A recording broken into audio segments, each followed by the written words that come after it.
Hey everybody, welcome back to Bricks and Blocks Gaming. I'll be playing the 9th game of my campaign for 5 Parsecs from Home, which is the sci-fi solo adventure wargame written by Ivan Sorensen and published by Modifius Entertainment. I'm Alan, and as usual, I'll do a story recap, do my pre-game rolls, play my battle, and then do the post-game wrap-up. Let's get to the bricks and blocks of turn 9 for my 5 Parsecs from Home campaign.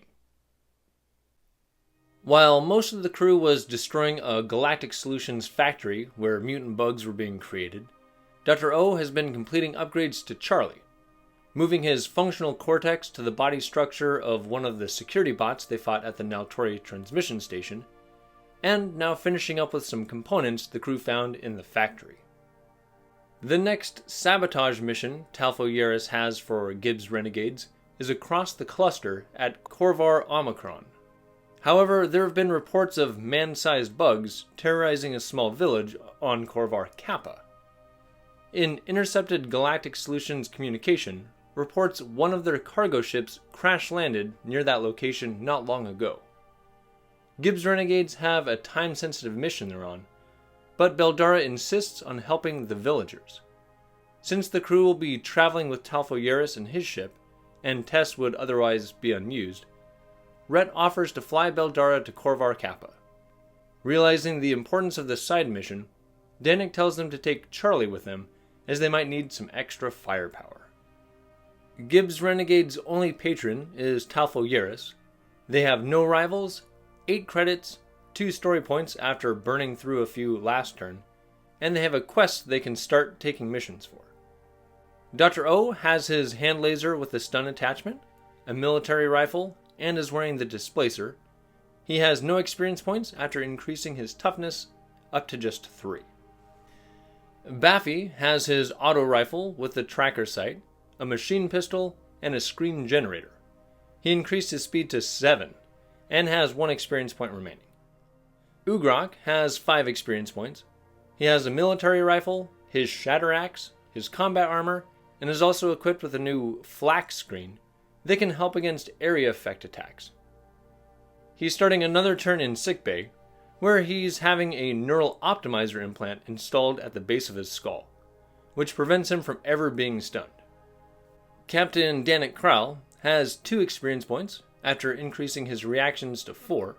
He's still wearing combat armor and is carrying his blast rifle with the quality sight and his hand cannon with the laser sight. Since he doesn't need a second pistol, he gave his machine pistol to Red, who's also carrying his auto rifle with the bipod and seeker sight, a grapple launcher to help him easily climb structures, and is wearing stealth gear. He's got 3 experience points. Beldara has 5 experience points. She's carrying a screen generator, a blast pistol, and her rattle gun with the nano sludge modification. And Charlie is quite a bit different from the last time he saw combat, essentially getting a new body. Upgrades have been made to his stock systems to increase his reactions, combat, and toughness. The crew found a duplicator on turn 7 and have used it to make a copy of Beldara's rattle gun for Charlie.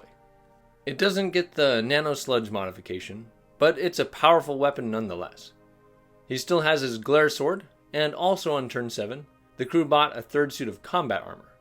Since this can be combined with Charlie's natural armor save, to give him a crazy 4+ save, this has been integrated into his frame. With this being the 9th turn of my campaign, every 3rd turn you get to add +1 bonus story point, so that increases my total to just 2 since I used a few last turn. My crew will be staying here in the Korvar cluster, so no traveling. We'll go to upkeep. Since Ugrok is injured, I don't have to pay for him, so that will only cost me 1 credit for having 6 usable members of my crew, and then to assign crew tasks for everybody else. I'll start with Danik doing some trading in some of the stuff they found in that factory last turn, 31. Okay, here's a chance for them to restock their credit pools and possibly end up with a rival. We'll roll a d6. And he gets a 6.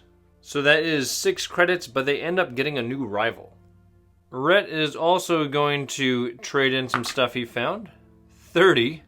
I thought that would be another contraband roll, but just some basic supplies. I can skip the upkeep costs for my next turn.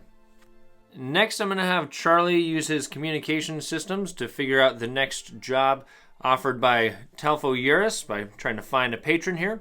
One thing to note, when I rolled up the condition for the patron mission I took last turn, the condition was busy, and if the mission was a success, the patron would offer a new job on the next campaign turn. I believe this would be in addition to whatever I could find from finding a patron, so I will roll up both this and anything Charlie is able to pick up. So for Charlie's new attempt, it's +1 because one character is searching, and +1 for having one patron here. For a total of 4, I do need at least a 5 to get a new job, so I'll spend 1 credit to increase that and find a job from Talfo Yuris. Back on turn 6, I found some flex armor, and a character equipped with that, if they did not move on their last activation, they gain +1 toughness. I'm going to have Dr. O try to repair this. +3 for his savvy, and +1 for the ship's repair bot, for a total of 6, which is what he needed. And I will give that flex armor to Beldara, as she can combine armor with the screen generator she already has. Then I'm going to send Baffy on a decoy mission to avoid that new rival that they found, so they can focus on the patron missions they need to do. And lastly, I'll send Beldara exploring to start scouting out things for the next jobs. And the result is a 6. Well, I think I know why they have a new rival on their team. She got Meet a Patron. Apparently, they're getting pretty well known here around the Corvar cluster. She's offered a patron job. She's going to just turn that down because I've got 2 job offers coming here from Talfo Yuris. Now to determine all the details about the jobs that Talfo's offering, I'll go ahead and roll up the danger pay, time frame, hazard, and conditions. A reminder that benefits are always the same with Talfo, which is a bonus loot for completing his missions. Danger pay for the first job is a 6. Time frame is a 4. Hazard is a 1. And conditions, 4. And the results for that one are 2 credits of danger pay. Has to be done this turn. And no additional hazards or conditions. Now for the other job. Danger pay, 7. Time frame, 9. Hazards, 7. And conditions, 5. So this one also has 2 credits of danger pay. And this works out well. I can complete it either this turn or next campaign turn. And with this being a private organization, there are no hazards or conditions. Next, I don't need to resolve any rumors because I'm already technically on a quest. And then for choosing a battle, I don't have to deal with the rival because having Baffy going on a decoy mission, that will make it impossible to roll a 0 on a d6. And so we'll go ahead and go with the patron job that's available this turn and save the other one for next turn. Now to figure out what Talfo Yuris has my crew doing, starting with determining deployment conditions. 95. And in the patron column, a 95 is gloomy. Maximum visibility is 9 inches. However, characters that fire can be fired upon at any range. So if I end up shooting at somebody, that'll give away my position, and they can get potentially sniped from across the battlefield. For notable sights, 33. Alright, we've got a priority target. Select a random enemy, and they add +1 to their toughness, and if slain, I gain 1d3 credits. My objective, 10. Fight off seems to make sense if I'm trying to take out a specific target. I'll roll the enemy's category, 3, and the specific enemy, 38. So that is a criminal element. And a reminder, I've fought a few of these guys. They give me the chance to gain some bonus credits, but also have a higher percentage chance of becoming rivals. And the specific enemies are psychos. +2 to their numbers. They only panic on a 1. They're pretty quick with a movement of 6. Combat skill of just 0. toughness of 4. They have the rampaging AI, which I'll get to in a second. For some, life in space just drives them nuts, homicidally so. They're bad shots. Their shooting only hits on a natural 6. And the rampaging enemies will move as fast as possible toward the closest opponent and will always attempt to enter brawls. If they've got heavy weapons, they'll end up standing still and firing if there's a target in line of sight. So this could be really dangerous since line of sight is already limited in this battle. We'll see how many of them there are. There's just 3 of them plus 2 for a total of 5. So there will be 1 specialist, and I will remember this battle to make one of them a lieutenant, and somebody is going to gain bonus toughness from what I rolled earlier, and we'll roll to see if there's a unique individual. On 2d6, total of 5, there is no unique individual. And for their weapons, standard soldier and specialist, 3 and 4. So that will give the basic enemies colony rifles and the specialist a hand flamer. And I was looking at the top of this page, and it says up here, enemies with the Psycho AI type always carry a blade in addition to any other weapon. I couldn't find anything in the book about Psycho AI, and I'm assuming that this might mean rampaging. I'm just going to go ahead and give this to these psychos, that all of them will be carrying a blade in addition to their regular weapons. So based on the information about the psychos, I figure bugs will work perfect for these enemies. And instead of giving them guns, I'll just say that they can spit acid. So we've got their lieutenant and then 3 regular soldiers. And here is their specialist. I'll do that to represent his flame weapon. And then one of these enemies is going to be the priority target. So on a D10, 1 to 6 will be one of these guys, 7 and 8 will be the lieutenant, and 9 and 10 will be their specialist. And that will be a 9, so that is their specialist. And to represent that, we'll give him some wings. This battle takes place on the dwarf planet Corvar Kappa. Of all the inhabitable bodies in the cluster, Corvar Kappa has the most vegetation due to steam vents that create a constant fog that settles across the mostly flat terrain.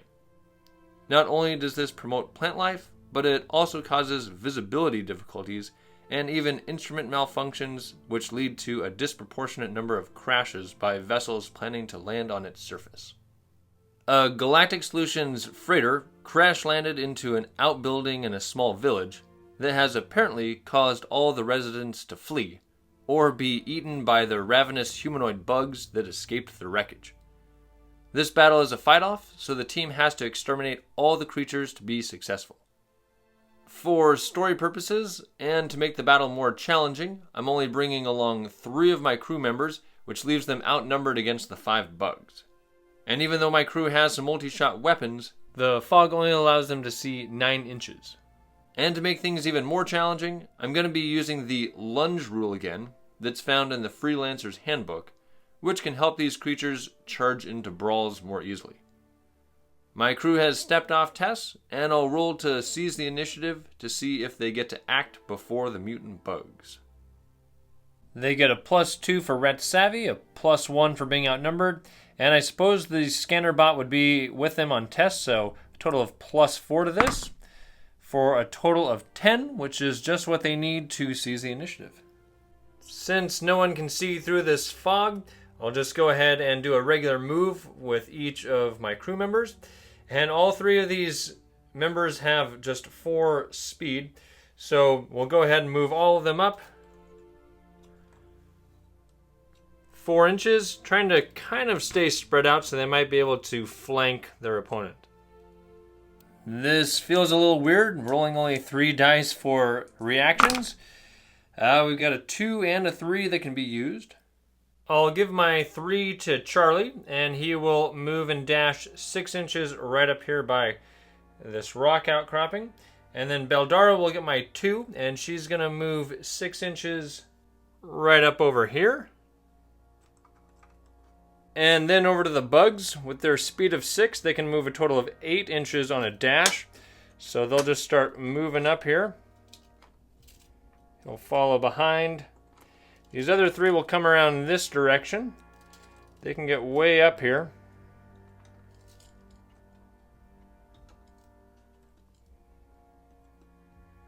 And we're going to be getting into some action real quick in this battle with how close these enemies already are to my crew.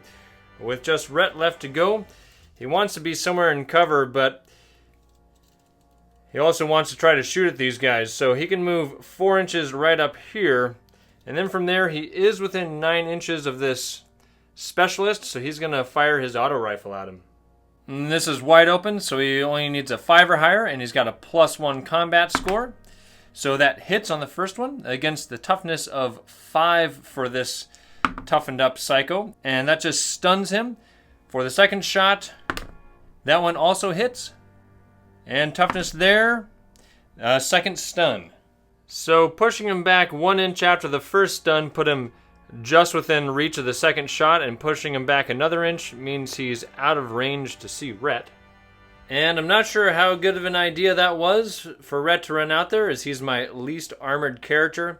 And now that he's fired, he can be seen. I'm guessing it means just until his next activation, beyond that normal 9-inch maximum range. Reactions. Okay, I can use a 1 and a 3. So we'll give the 3 to Charlie, and the 1 will go to Rhett, so he can start out by just getting out of here. He can move at least far enough to get there. And then for Charlie, he's just going to kind of pop around this corner enough where he can see this mutant, and he'll fire his rattle gun. Since Charlie moved, the rattle gun gives him a -1, so he has just +1 for his combat. And it's wide open, needing a 5+. Misses the first shot. Second shot hits against a toughness of 4 for the regular enemies. That stuns him. He'll fire his third shot. That one hits against the toughness of 4, and that takes him down. So Charlie makes use of his new combat programming, mows down this bug, and we'll go to the enemy phase, where this one here, he can't quite get into a brawl, but he's going to move up 6 inches and shoot some acid at Charlie, which for game mechanics is just a colony rifle. And looking back at the Psycho's stats, they're supposed to be bad shots. They're shooting only hits on a natural 6. I've actually decided just to scrap this. They already can't shoot very well, and I want to make them a little challenging. And also, they're supposed to have a panic of 1, but I'm going to make them fearless, so I won't be making any panic rules in this battle. This is their lieutenant, so he has a +1, and Charlie's basically out in the open now, so 5+ will hit. That does hit. Charlie's toughness now is a 5, and so he defends that and takes a stun.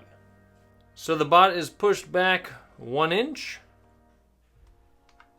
And then we'll go over here to the rest of the enemies.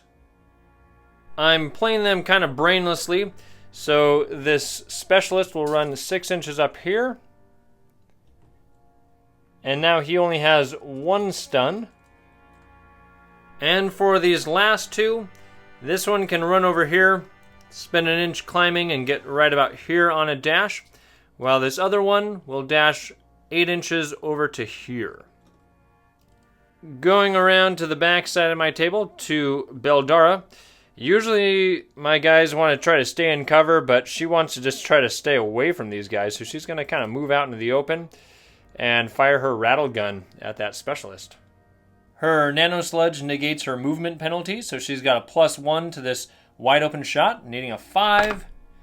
That hits on the first shot. Against the souped up toughness of 5, that takes him down.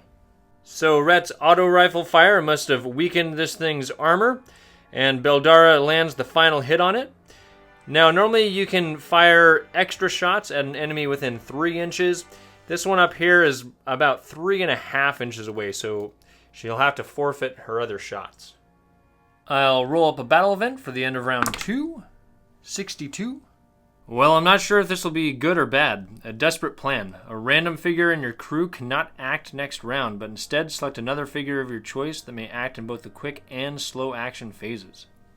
1 and 2 will be Beldara, 3 and 4 Rhett, and 5 and 6 Charlie. So that is Beldara, who cannot act at all this turn. I believe I do still get to roll a reaction die for her, so I'll roll 3. And I've got a 1 I can assign to somebody.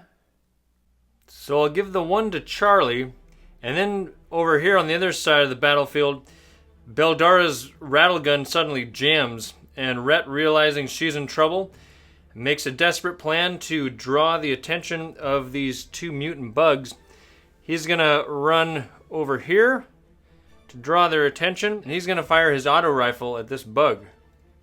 This is a wide open shot, so he needs a 5 or higher. He's got a +1 combat. First shot misses, and the second shot, unfortunately, also misses. And if Rhett lives through the enemy phase, he'll get to act again in the slow phase. But now we'll have Charlie fire his rattle gun at the lieutenant. He didn't move, so he gets his full +2 combat on this, needing a 5 or higher with it being wide open. First shot only gets a 4, so that misses. Second shot, that one hits. And against a toughness of 4, that's just a stun. He'll get pushed back 1 inch.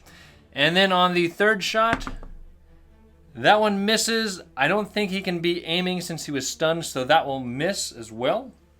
So he gets pushed back 1 inch, and he'll take this stun marker.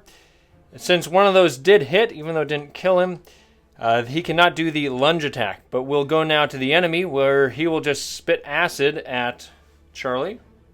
Wide open, he needs a 5 or higher with a +1 combat. That misses. Again, he's stunned, so I'm saying he's not aiming. So this stun marker goes away. And then with these other bugs, this one here can move 6 inches into a brawl with Rhett.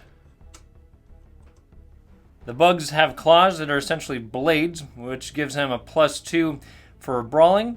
And Rhett has a pistol and his combat skill, so he's got a total of +2 also. And Rhett lucks out. The 6 not only wins, but gives him an additional hit. And when the enemy rolls a 1, that gives Rhett an additional hit as well. So he just scored 3 hits on this bug. So rolling up toughness against these, toughness of 4. First one's just a stun. Second one also a stun. Well, he's stunned that guy to death. So apparently Rhett was firing his auto rifle as this bug charged at him. And the thing got super close and everything was missing. So Rhett just bashed the thing in the face with the butt of his rifle, knocking the thing out. And now this other bug is going to charge in and also enter a brawl. I suppose I could have moved Rhett 2 inches after winning that brawl, but he's trying to draw these bugs away from Beldara, so that's why he's standing his ground. Same roll off as last time, 2 against 2. And Rhett's not so lucky this time. The bug gets a 7 against Rhett's 5. And Rhett has a toughness of just 3, so that gets past his toughness. But he does have a point of luck, so he is going to move 2 inches that direction. And this was the original angle of the table, so he's going to move 2 inches over here. And he gets to act in the slow phase, so he'll go ahead and pull out his machine pistol and fire twice. Pistol is gained +1 at close range, so a total of +2 for an open shot. He misses with the first one, and he has moved this turn, so that is not aimed. And the second shot hits. Against the toughness of 4, he takes him down. So Rhett saw his crewmate was in trouble and put himself in some serious potential danger, but ends up coming out on top, taking out 2 of these bugs. And since I'm not making these bugs do panic rolls, we'll roll up reactions for the next round, and I can use all of those. So the 2s will go to Beldara and Rhett, and I'll give the 3 to Charlie, who's going to unload his rattle gun at the last remaining bug. Wide open, he needs a 5 or higher to hit with a +2 combat. That hits. Against a toughness of 4, that takes him down. So Charlie just mows down the lead bug. All 5 bugs are defeated.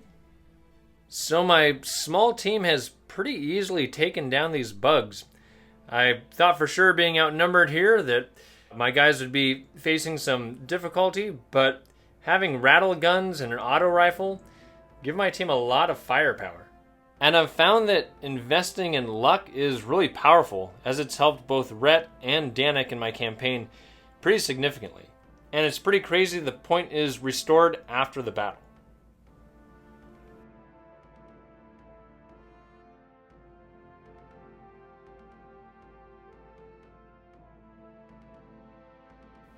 To start out my post-battle activities, we'll resolve rival status, and a reminder that since these are criminal elements, I have to roll 2d6, and if either of those are ones, these psychos become rivals, and I'll have to face one extra enemy if I ever encounter them.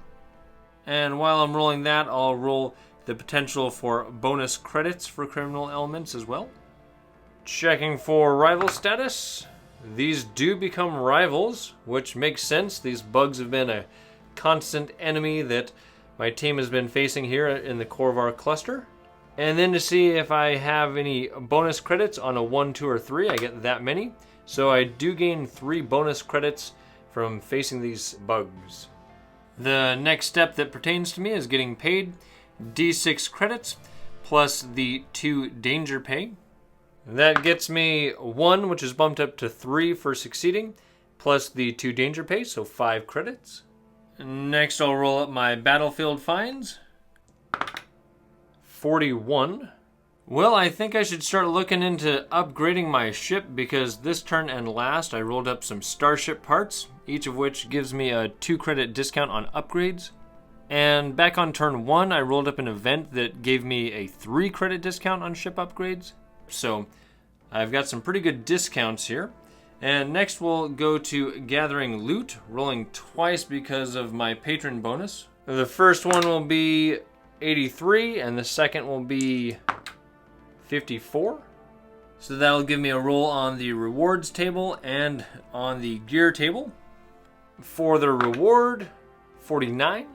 And I'm going to be rolling in the money here. Valuable materials, 1d6 plus 2 credits. That is 6 bonus credits there. And for the gear, I've got 2 subtables to roll on. 52 and then 96. Man, more protective gear. Another suit of stealth gear that I can give to somebody. This is armor, not a screen. So it can be combined with any of my characters that already have screen generators. And while I don't have any injuries to determine, I just want to point out I've reread this paragraph to myself quite a few times to make sure I'm playing correctly with luck points. But yeah, the way they work is if a character would actually fall in combat and then roll up a dead result, they instead lose their luck points and remain alive. But otherwise, if that doesn't occur, spent luck points are now recovered automatically, so Rhett gets his point of luck back. And not a lot's happening with experience point gains. Beldara and Rhett both gain +3 for surviving and winning. And in the FAQ and errata, it talks about this bonus for the first crew member to inflict a casualty. It says this goes to the first crew member that can gain experience points.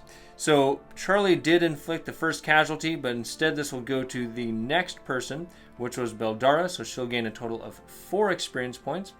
And then Rhett and Beldara both have enough to both increase their speed up to 5, spending 5 points each. And that'll leave Rhett with 1 experience point and Beldara with 4. For purchasing items, I'm going to pay 3 credits to make a roll on the gadget table. But before I do that, I'm going to purchase a starship component for Tess. During the purchase stage of the campaign turn, you may spend credits to obtain ship components. Only 1 can be added each turn, so I don't end up rolling randomly to see what this is. And when purchased, the component is fully functional at the beginning of the next campaign turn.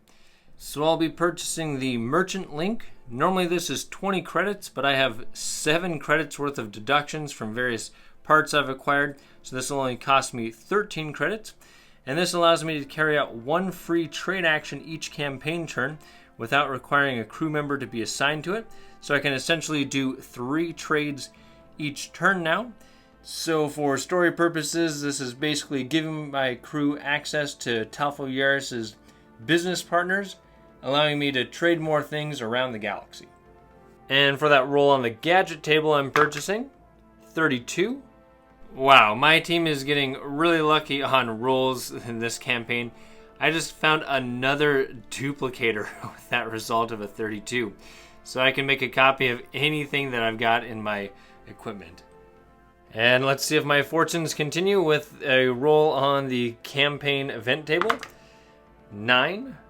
And that is a chance meeting that turns into a new ally. Roll up a new character and add them to your crew, or add +1 story point.